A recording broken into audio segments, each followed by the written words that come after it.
이곳은 1892년 완공된 온타리오 주의사당 건물입니다. 온타리오 주정부의 각종 기념식 또는 주정부에 항의하는 시민들의 광장으로도 이용되는 곳입니다. 그 이듬해인 1893년 이곳 의사당에서 첫 개원식이 열렸습니다. 개원한 지 130년이 넘었습니다. 그 기간 동안 이 온타리오주 의사당 남쪽 입구에는 캐나다 건국의 아버지로 불리우는 초대 캐나다 연방 수상의 동상이 서 있습니다. 존 알렉산더 맥도날드 수상입니다. 그런데 지난 2021년 그 동상에 분노한 주민들이 페인트를 뿌려댔습니다. 그 이후 이렇게 합판으로 가려지게 됩니다. 그 이유는 지난 2021년 6월 캐나다 남서부 사스카추안주의 옛 원주민 강제 기숙학교 부지에서 표식 없는 무덤 751개가 발견된 겁니다. 캐나다 전역이 발칵 뒤집혔습니다. 이 신발들은 당시 억울하게 목숨을 잃은 어린 원주민 아이들을 추모하기 위해 시민들이 자발적으로 가져다 놓은 것입니다. 그 사건으로 한때는 국부로 추앙받고 존경받았던 맥도날드 연방수상은 한순간에 시민들 분노의 대상으로 전락했습니다.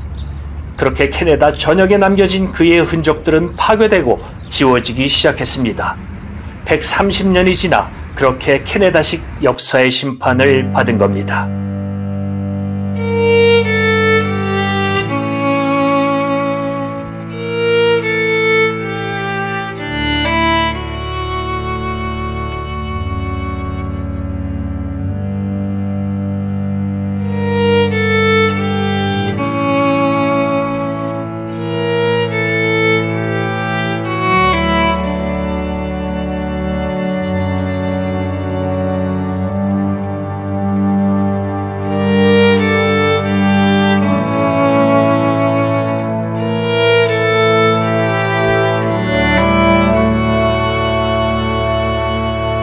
토론토에서 코리안 나우 뉴스 한종만입니다.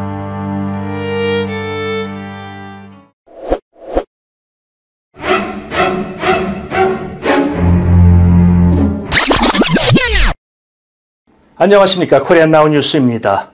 캐나다에서는 맥도날드 초대 수상의 흔적을 지우는 작업이 지금도 전국적으로 벌어지고 있습니다. 자국민 수만 명을 학살한 또 다른 독재자 이승만을 위한 기념관을 건립하겠다는 이 정신나간 집단들은 도대체 어떤 멘탈로 무장된 건지 미스테리입니다. 이제 우리 동포들에게도 초미 관심사인 대한민국 총선이 보름 남짓 남았습니다. 코리안 나우 뉴스는 총선이 마무리되는 그날까지 당분간 고국의 총선 이슈에 집중해보고자 합니다. 총선 결과는 대한민국의 미래뿐만이 아니고 720만 해외 동포들의 미래도 함께 달려있기 때문입니다.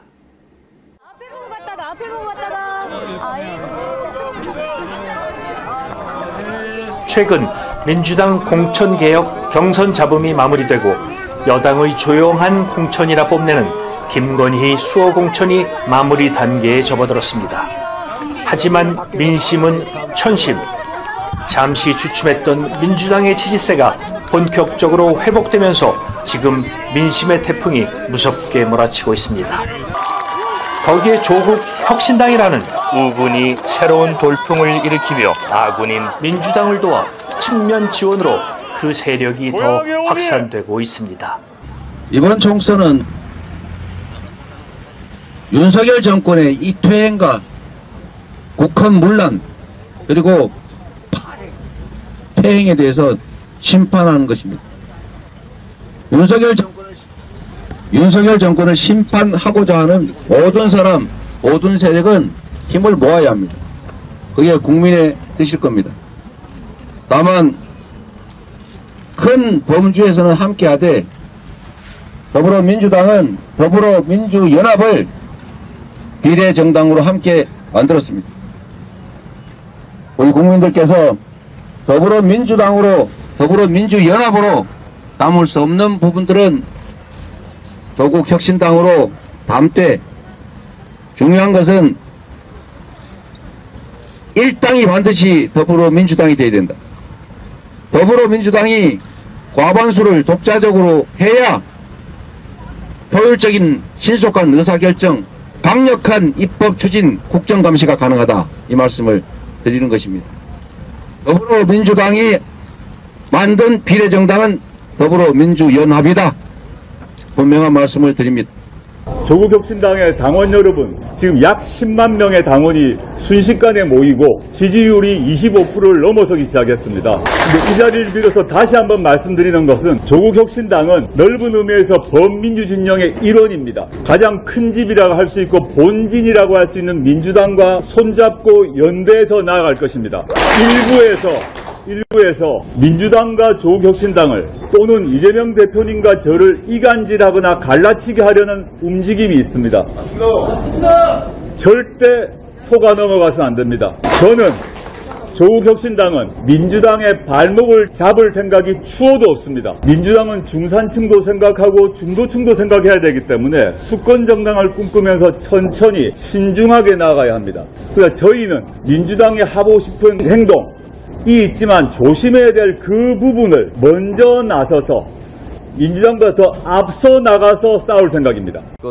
여기에 여당인 국민의힘은 최근 일련의 사건으로 점차 선거의 동력을 잃어가고 있어 보입니다. 먼저 공수처 조사 대상인 피의자를 호주 대사로 해외 밀반출한 사건입니다. 해병대 최상병 사건의 외압 실체가 60대 윤모 씨라는 게 밝혀지는 걸 사전에 차단하고자 무리하게 임명해 밀반출시켰다는 의심을 받고 있습니다. 그리고 어제 급하게 회의 명목으로 귀국시키는 무리수를 감행했습니다. 그리고 만약 그 실체가 밝혀진다면 이는 사실 범죄 은폐라는 심각한 범죄 행위에 해당됩니다. 지금 오히려 우려되는 상황은 아이러니하게도 이러다 어느 날 갑자기 도주 대사의 공소권 없음 사건이 발생될 수도 있지 않을까 하는 걱정이 일기도 합니다. 보수 정권 시기에 일상적으로 발생했던 사건이기 때문입니다. 카르텔 두목을 지키기 위한 조폭 카르텔의 전형적인 수법이기도 합니다. 주범을 두고 종범이 목숨을 잃게 되는 비극이 제발 일어나지 않게 되길 바랄 뿐입니다. 두 번째 핫 이슈는 특정 언론인 살해 협박 사건입니다. 대통령실 시민사회수석이라는 자리에서 현 정부의 비판적인 MBC를 특정해 잘못하다 누구처럼 칼침을 맞을 수 있다는 망발을 내뱉은 사건입니다. 이 사건은 1988년 발생한 오홍근 기자 테러 사건입니다. 텔레비전을 통해서 지켜본 오홍근 씨는 당초 군인들이 범행을 했으리라고 믿고 싶지 않았으나 결국 군 장성의 사주에 따른 조직적인 범행인 것으로 밝혀진 데 대해 충격이 크다면서 피해 당사자로서의 심경을 밝혔습니다. 직접 들어보시겠습니다. 그동안 제가 있었던 것이 군사 문화에 대해서 다가오는 총선이 급했는지 일단 시민사회수석은 사임을 했습니다만 소위 같은 언론인 출신이라는 시민사회수석의 협박에 어안이 벙벙해질 정도입니다. 한마디로 회칼 맞을 짓 하지 말라는 협박입니다. 정부 비판하지 말고 다른 기레기들처럼 무조건 정부를 옹호하고 찬양하고 주는 거 잘 받아먹고 배부르고 등 따시게 살라는 노골적인 협박과 회유를 해댄 겁니다. 정부가 비판적 언론을 상대로 말입니다. 조폭이 따로 없습니다. 증거인멸을 한 것으로 밝혀졌습니다. MBC 뉴스 구본학입니다. 이런 상황에서 검찰 독재 정권이 여론 지형과 판세에 불리해져가는 국면을 뒤집고자 분명 무슨 짓이라도 벌일 것으로 예상됩니다. 입법권만 손에 넣으면 대한민국 모든 걸 손아귀에 넣을 수 있는데 가만히 손 놓고 있을 리 없습니다. 한마디로 디지털과 아날로그 방식이 결합된 관권 선거가 온라인, 오프라인 협공을 통해 전방위적으로 무자비하게 벌어질 것으로 예상되는 이유입니다.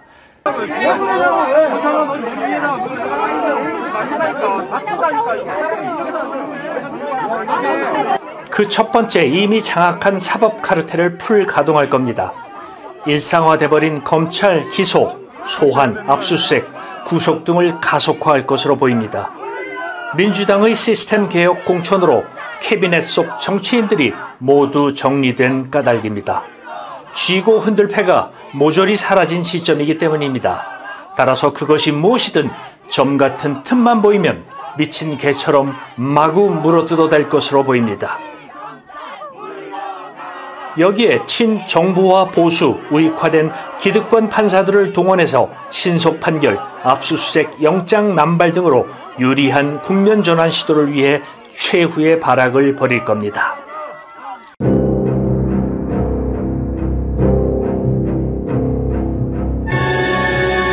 두 번째, 행정 카르텔 풀 가동입니다. 그 정점에 관권 선거 개입이 있습니다.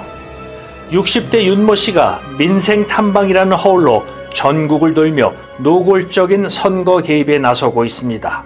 명백한 불법 행위입니다. 또한 경찰력을 통한 수사, 조사, 압수수색 등으로 민주진영 흔들기에 동원될 수 있습니다. 우스갯소리로 물 청소하는 곳에 경찰 조직이 조직적이고 대대적으로 동원될 수 있습니다. 이미 권력의 개가 되어버렸기 때문입니다. 그리고 지난 국정감사에서 문제 제기가 되었던 국정원이 선관위에 심어놓은 해킹 툴 조작 위험성도 잔존합니다.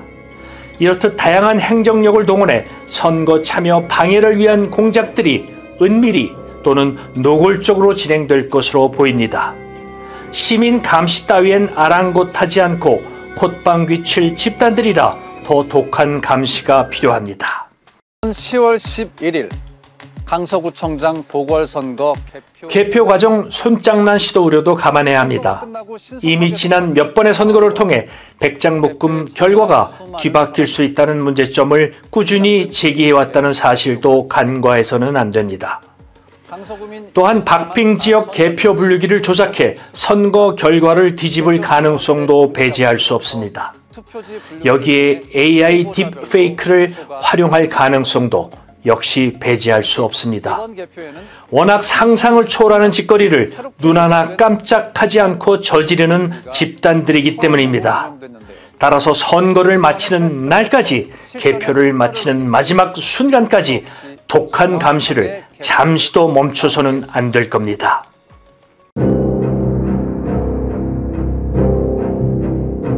세 번째가 가장 심각한 여론 카르텔 풀 가동입니다. 민주진영 갈라치기, 카더라식 폭로기사 남발로 민주진영 무차별 타격 가능성이 높습니다. 검찰 독재 집단의 유리한 상황을 기사로 공갈빵처럼 부풀려주기, 그들에게 불리한 상황은 철저하게 감추고 무시해 단 한 줄도 기사화하지 않는 형태가 더 노골적으로 나타날 겁니다. 특히 친일 언론 조중동을 통한 여론 조작 기사 남발, 무수한 편파, 왜곡된 기레기발 쓰레기 뉴스가 철철 넘쳐날 것으로 예상됩니다. 따라서 우리가 이런 기레기발 뉴스 변별력을 더욱 강화해야만 합니다. 가짜 뉴스는 바로바로 SNS로 서로 신속하게 알려 모두 함께 공유할 수 있어야 합니다.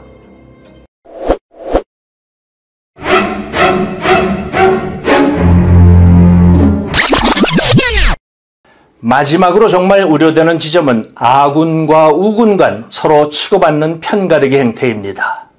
함께 싸워나가야 할, 함께 심판해야 할 공동의 목표로 힘을 모아야만 함에도 아군 아니면 다 적이고 우군 아니면 다 적이라는 매우 극단적 행태를 보이는 일부 위험한 사람들이 있습니다. 민주주의 보루인 깨어있는 시민의 조직된 힘이 서로 어느 한쪽으로만 극단화된다면 아군과 우군의 균형된 조합이 한순간에 무너질 수 있습니다. 항상 양극단은 매우 위험하다는 교훈을 우리 모두 겸손하게 받아들여야 합니다. 아군과 우군은 국민이라는 연합군 작전 통제 하에서 함께 공동의 적을 향해 무찌르며 나아가는 겁니다. 우리 모두 하나로 힘을 모아야만 합니다. 최종적인 승리를 위해서 말입니다.